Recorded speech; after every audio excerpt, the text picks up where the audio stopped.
Salut, c'est dans la poche. Aujourd'hui, on est à Charleroi, au Centre d'action laïque, pour une expo Coup de poing.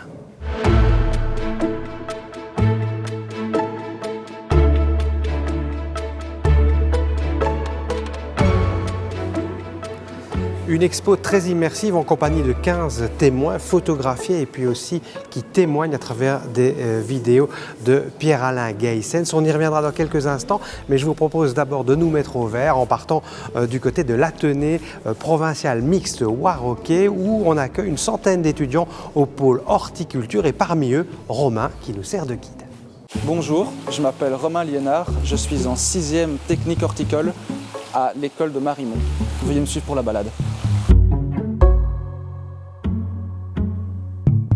On se retrouve dans le petit jardin qui est où on a plusieurs arbustes que nous taillons aussi, les parterres qu'on nettoie souvent pendant l'année. Et ici on se dirige donc toujours dans le petit jardin. Les élèves, à partir de 16 ans, on a la possibilité de travailler en job étudiant ici, donc soit au mois de juillet ou au mois d'août. Moi, pour ma part, ça fait 2 années de suite que je travaille au mois d'août. Et cette année, je travaillais ici en arbo avec un de mes camarades de classe. Et on a travaillé sur la pièce d'eau. Ici, on se trouve dans une des serres principales, la serre de Flory.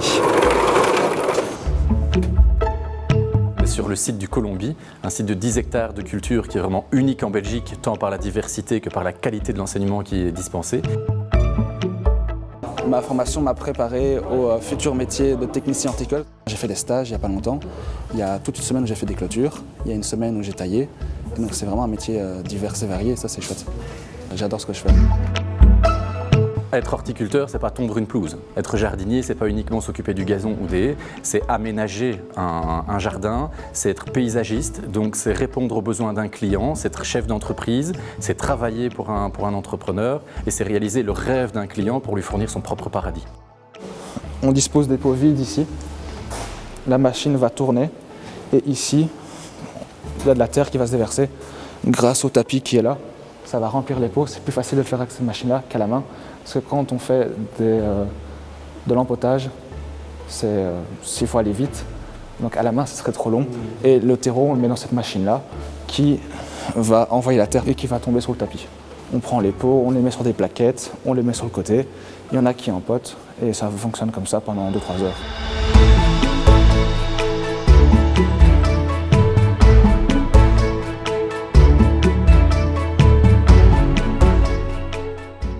C'est tout le travail que les élèves vont faire durant l'année, qui vont se retrouver ici et proposer aux clients.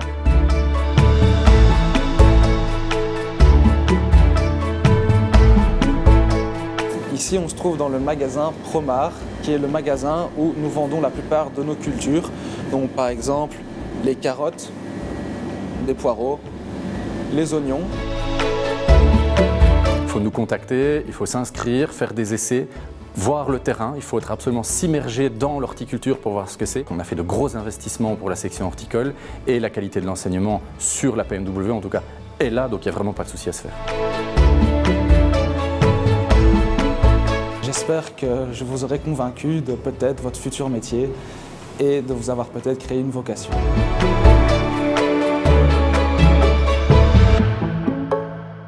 Your Heritage, ton héritage, notre héritage à tous, c'est le nom de cette expo qui se tient ici au Centre d'action laïque de Charleroi. Une exposition qu'il faut absolument voir pour se souvenir de ces moments terribles racontés à travers des photos et des vidéos. On a rencontré les créateurs de cette expo. Entre ces deux-là, une amitié de longue date. Alors, quand Pierre-Alain, photographe vidéaste, a l'ambitieux projet de monter une expo sur la Seconde Guerre mondiale, il pense forcément à son ami Michel, coordinateur de Hainaut Mémoire. Ne connaissant pas ni l'histoire correctement et n'étant pas passionné ou historien, je devais m'entourer de bonnes personnes, oui. Et mon premier réflexe a été de téléphoner à Michel. Ah, j'ai dit, super idée, on y va. Mais à une seule condition, c'est qu'on aille au bout. Le projet a été lancé, il prendra près de 5 ans à se concrétiser. La première étape a été de trouver les témoins. Nous avons eu la chance, avec Nos Mémoires, de côtoyer énormément de gens qui malheureusement aujourd'hui disparaissent. Mais le premier rapport, c'est ça, c'est d'avoir trouvé les personnes qui ont un rapport avec la Seconde Guerre mondiale et qui, pour la plupart, forcément, sont des témoins directs. Simone Tinclair. Son papa a été arrêté par la Gestapo et dénoncé par son meilleur ami, comme quoi il faut toujours se méfier. Isaac Curtis Phillips, militaire américain, débarquement à Utah Beach. On a la chance d'avoir son témoignage également. Et avec lui, on traverse une partie du débarquement et une partie de l'entrée dans les villes.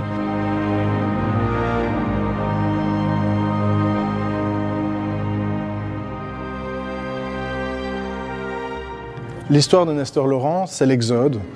Donc, le vendredi 10 mai, lorsque la guerre a été déclarée, j'avais environ 12 ans et demi. Mon père avait un cheval et une charrette, il faisait le commerce ambulant et c'est avec ce cheval et cette charrette que nous sommes partis. Dans toutes les histoires, vous avez à chaque fois des moments d'émotion et Nestor peut témoigner de ça, même sur une réjouissance au fait. À un moment donné, un avion léger est passé au-dessus de nous, c'était un avion de reconnaissance, quelques résistants, des gendarmes, et puis la colonne des tanks américains. Là, c'était...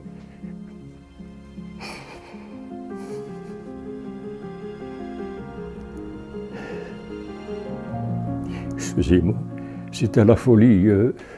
Moi étant la tête dans l'œilleton, je peux vous dire que je pleurais aux 15 histoires.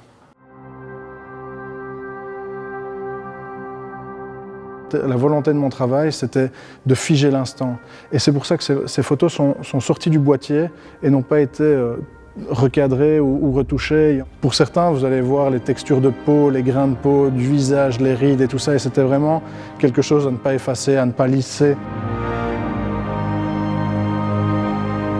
Transmettre, être un passeur de mémoire, immortaliser ces tranches de vie si intimes et qui pourtant nous raconte la grande histoire. Louis Boukmans, cette personne nous a reçus au matin. Sa femme nous a dit qu'il s'était préparé, qu'il s'était parfumé, rasé. Il s'est livré de A à Z, comme si on avait pris une cassette VHS, l'avoir mis dans le magnétoscope, d'avoir fait play, et on a été jusqu'au bout du film. Une semaine après, il nous a laissés. On a un pont vers quelque chose d'artistique et pas uniquement des archives historiques que l'on connaît, issues de livres, de documents, etc. Ici, on a quelque chose de neuf et on a quelque chose d'humain. Une expo racontée aussi à travers un ouvrage du photographe vidéaste qui retrace l'aventure de ce projet.